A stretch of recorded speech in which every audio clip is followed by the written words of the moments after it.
جس میں علامہ صاحب نے کمال ہنر سے یورپ میں مسلمانوں کے زوال سے لے کر آج کے دور تک کی تاریخ بیان کی ہے۔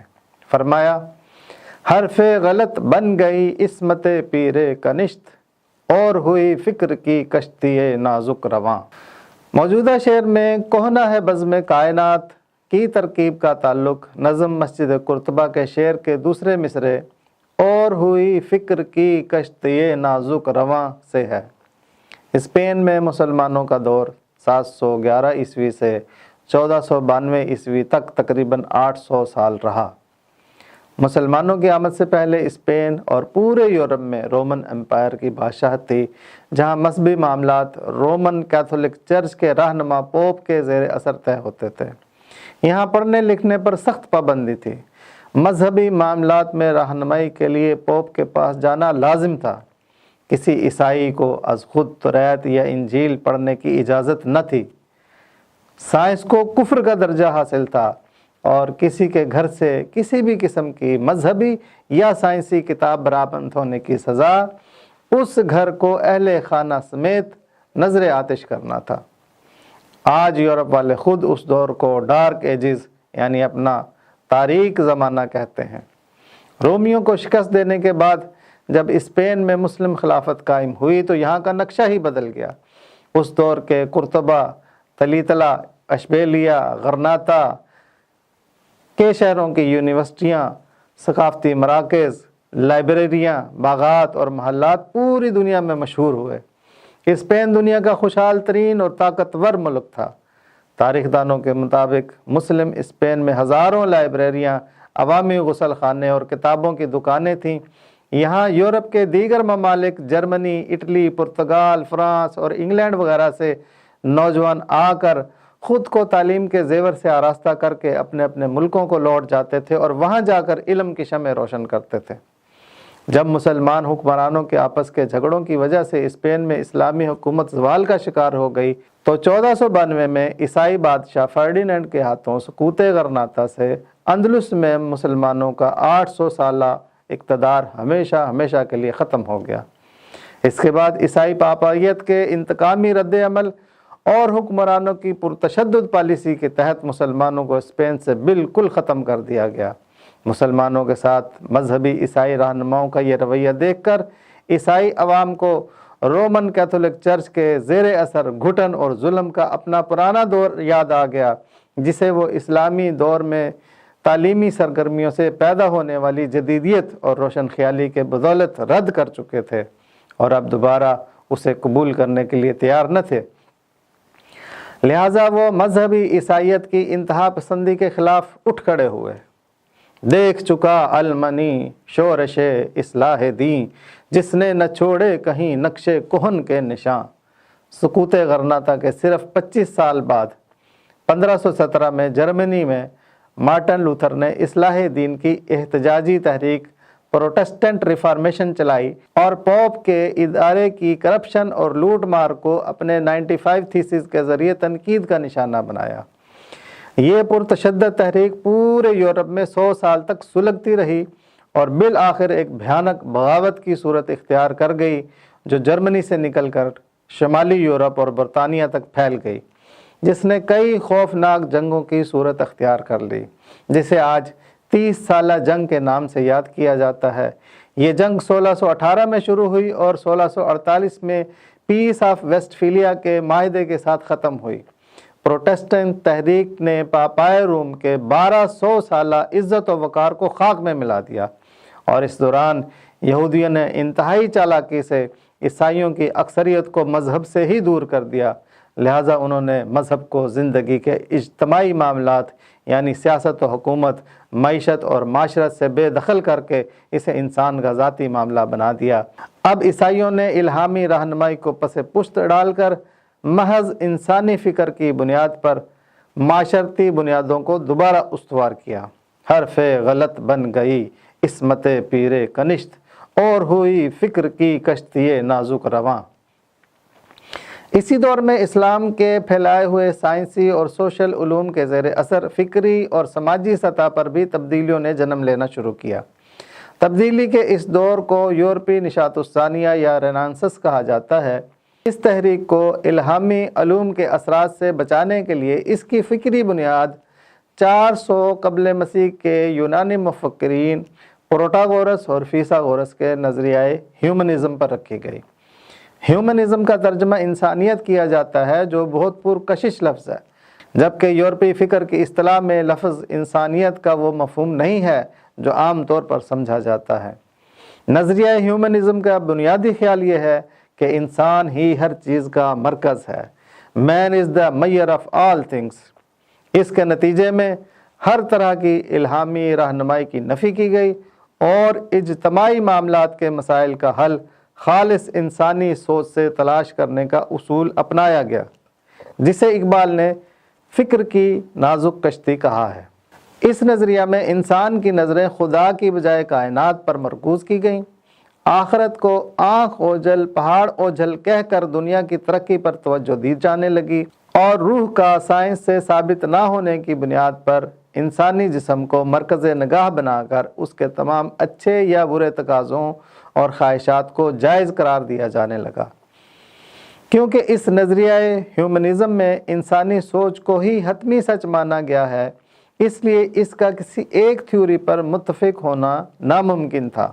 ایک دور میں ایک نظریہ اور اسی دور میں کوئی دوسرا نظریہ سچ مانا جا سکتا تھا۔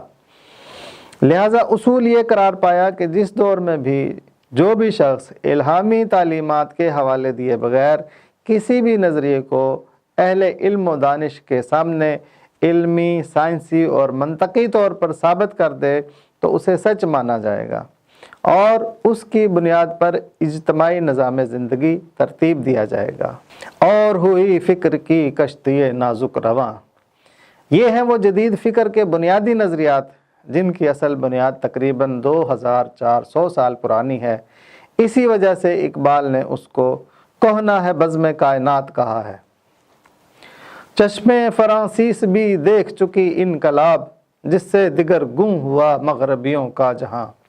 اسی فکری ارتقاء کے تحت انقلاب فرانس کا آغاز 1787 میں ہوا، جس میں 753 قبل مسیح سے قائم شدہ بادشاہت کے خلاف عوام نے بغاوت کی، اور اس کے نتیجے میں نپولین نے 1804 میں فرانس میں شہنشاہیت قائم کر کے خود کو شہنشاہ ڈکلیئر کر دیا، اور جمہوری نظام کو نافذ کرنے کے لیے پورے یورپ سے جنگیں شروع ہو گئیں، جن میں لاکھوں افراد لقمہ اجل بنے۔ چشم فرانسیس بھی دیکھ چکی انقلاب، جس سے دیگر گم ہوا مغربیوں کا جہاں۔ فرانس کے بعد اٹلی کو بھی ہوش آ گیا، اور یہاں قوم پرستی کی تحریک اٹھی، جس نے بادشاہت کو چیلنج کیا اور جمہوریت کی بنیاد پر اٹلی میں آئینی حکومت قائم کر دی۔ ملت رومی نژاد کہنا پرستی سے پیر، لذت تجدید سے وہ بھی ہوئی پھر جواں۔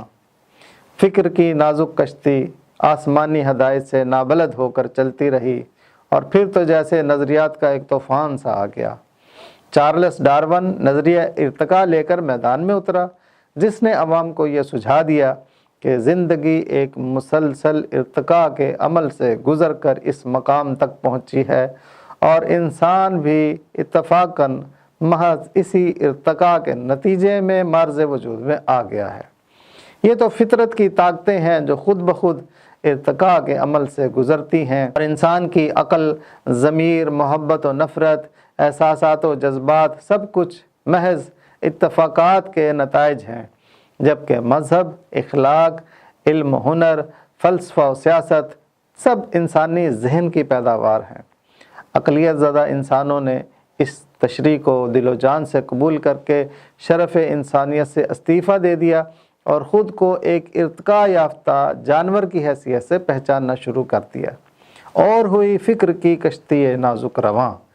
اس کے بعد سگمنڈ فرائیڈ نے یہ نظریہ پیش کر دیا کہ انسان کی پیدائش سے اس کی موت تک صرف اور صرف جنسی تعلقات کا جذبہ ہی اس کے تمام اعمال کا محرک ہے۔ لیکن بیچارہ انسان رسم و رواج کی ہتھکڑیوں اور مذہب و اخلاق کی بیڑیوں میں جکڑا ہوا ہونے کی وجہ سے ساری زندگی احساس محرومی اور جنسی تشنگی میں گزار دیتا ہے، جو اس کے ساتھ بہت بڑا ظلم ہے۔